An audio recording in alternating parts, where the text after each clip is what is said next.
Hey everyone, welcome back to the channel. It's Dos Cavazos here. I'm Anthony. I'm Casey. And today we're watching the third episode of Season 5 of My Hero Academia. So last episode we got to see Deku interacting with the first One For All user, as well as the other ones that came before him, kind of. And it really seems like he's trying to tell him something. I am very curious. I hope that we get to find out more about that. Yeah, All For One's brother also said that Deku wasn't quite there yet in terms of like power with his ability. I believe he said he's around 20% of the power he could use, and that's all that he could have shown him at that point. So I'm assuming there's still a lot more to that story. We also got the revelation that Hawks is not a traitor. He's just a double agent. Which I'm glad about. I didn't want Hawks to be a villain. I mean, it would have been really interesting for the story, for like the story perspective, but I really like Hawks and I feel like he's a great hero.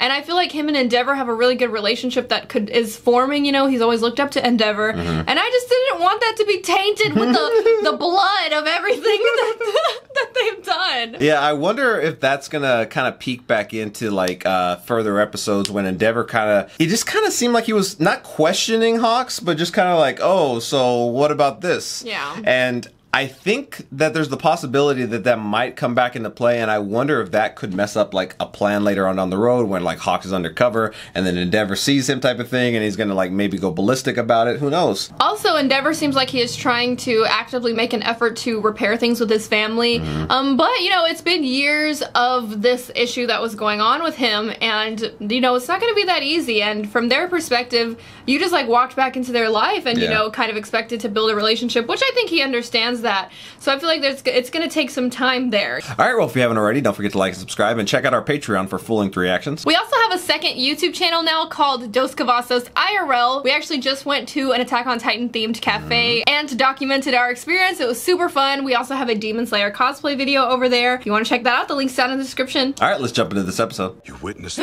memories of the original? I did. It was scary. You've seen them, right? When you were younger? Oh, I'm starting to feel like he hasn't. Yeah. Oh, he did. I saw them. I learned from my master, my predecessor, that is, about the existence of vestiges. He spoke with the first wielder. It's never happened to him. I didn't experience it like you did. And you know everything my master told me. This phenomenon has only happened to you. Oh, shit. Oh, wow. The emotions of those who cultivated One For All are woven into the ability itself. If the battle for justice leads to my death, maybe we'll meet each other again inside of One For All. Oh. Like I said, hopeful. Still unclear if you were the cause of this event or if something external was at play. Do you remember anything else? There were two figures I couldn't make out, and you were kind of a glowy blur. Maybe it's because you're still relatively new and alive? You think that's how it works? But your guess is as good as mine in this. What's important is that you remember One For All is your ally. We'll keep investigating this together. One more thing. It's about your old master. She was so beautiful. I know. Aww. That was sweet. Oh, Aizawa! It's nothing!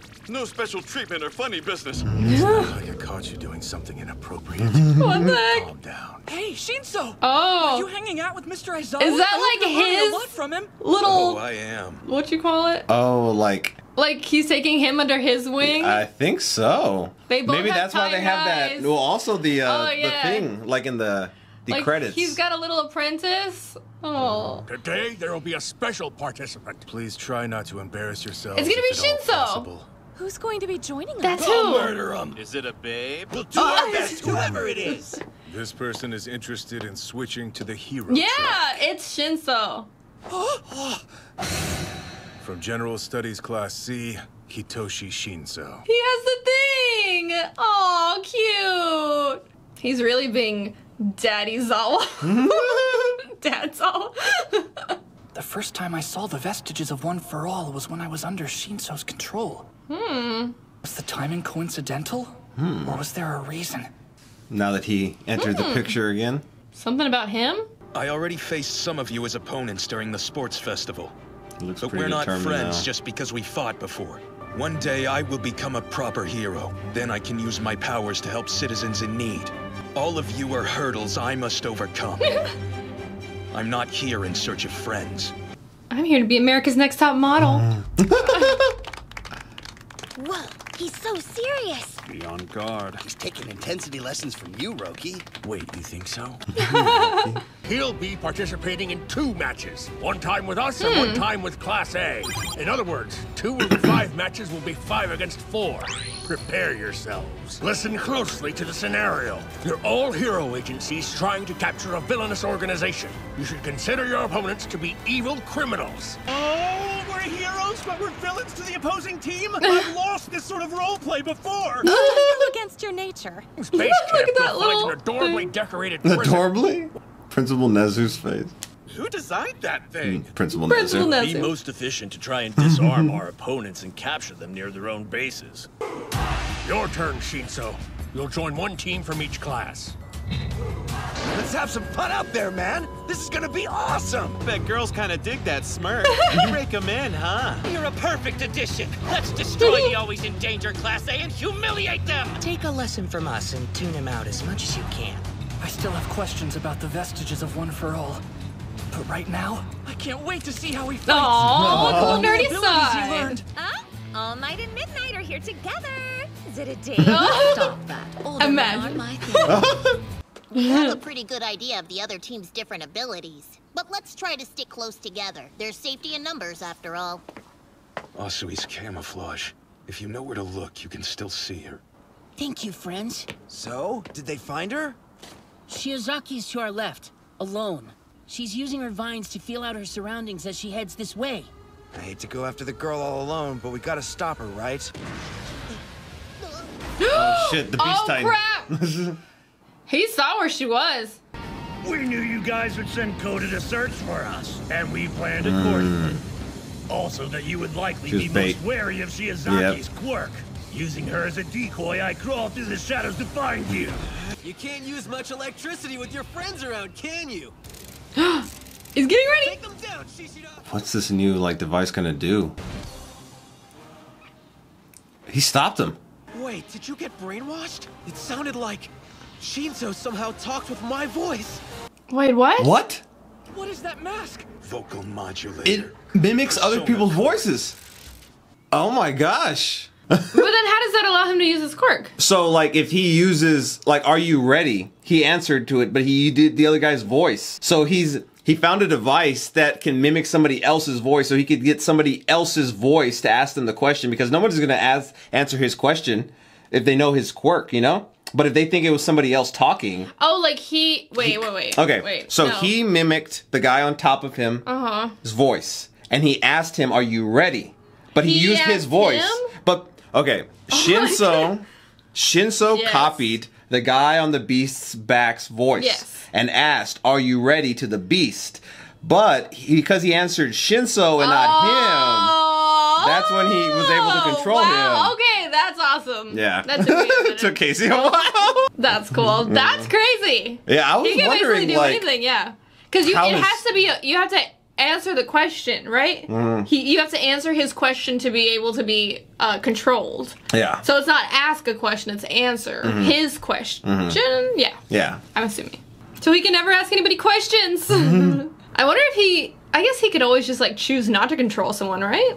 I don't know how that Imagine, I works. forgot. All right, so we got reintroduced to Shinso in this episode. Looks like Aizawa took him under his wing. Yeah, I really like Shinso. I liked him at first, and now I feel like I'm gonna really like him going forward. He's just cool. He's a cool character. Yeah, I think it's going to be really interesting if he ends up joining our class. I feel like we'll see him Yeah. a lot more if that's the case. And he has a very useful quirk, and now with this tool that he has, this mouth thing, that's insane. Yeah, I believe it's the ability to mimic these other people's voices, and it's a really interesting tool because now he could like copy somebody else's voice and ask him that question so that he can control them, which, you know, if they knew his quirk, they're obviously not going to answer his question. Yeah. I wonder if he could do anything else too. And I also wonder what's up with like, you know, the eraser head type stuff around his neck. Is he going to be able to do anything with that as well, or is that just aesthetic? It It would be kind of cute if, like, Eraserhead is taking him under his wing, because then it's, like, kind of how All Might and Deku are. It'll be, like, Aizawa and Shinso, and it'll be cute. I will say, he also seems very, very determined. It seems like ever since his match with Deku, it seems like he's been on this trajectory and this journey to prove himself, and this is his first real opportunity, like he said. Yeah, and to prove that he's not a villain, like, he wants to be a hero, because you would just assume that someone with that kind of quirk would be a villain, you know, because it's kind of a villainous type thing, but he wants to be a hero and use his powers for good. So another thing we found out in this episode was that this dream that Deku had isn't something that has actually happened before, at least in a way. All Might said he had some sort of glimpses, but it wasn't anything like what Deku had, and he actually got a chance to speak to All For One's brother. I want to know what else that is being kept from him. It's weird to say kept from him, but there's just like, obviously he doesn't have like the full ability yet. He's only at 20%. So when he does get that ability, what is he going to discover that is going to help in this? Like, I feel like it's going to revolve around the singularity thing. I feel like he's going to play a big role in it. I don't know how, but I feel like that's going to happen. Alright, well, if you haven't already, please don't forget to subscribe and hit the bell so you can stay notified for all of our future videos. Also, head over to our Patreon where we have full-length reactions as well as other exclusive content. If you want to watch a full-length reaction to My Hero Academia, I actually upload them over there, so if you want to check that out, the link's down in the description below. Alright, we'll see you next time. Bye, everyone.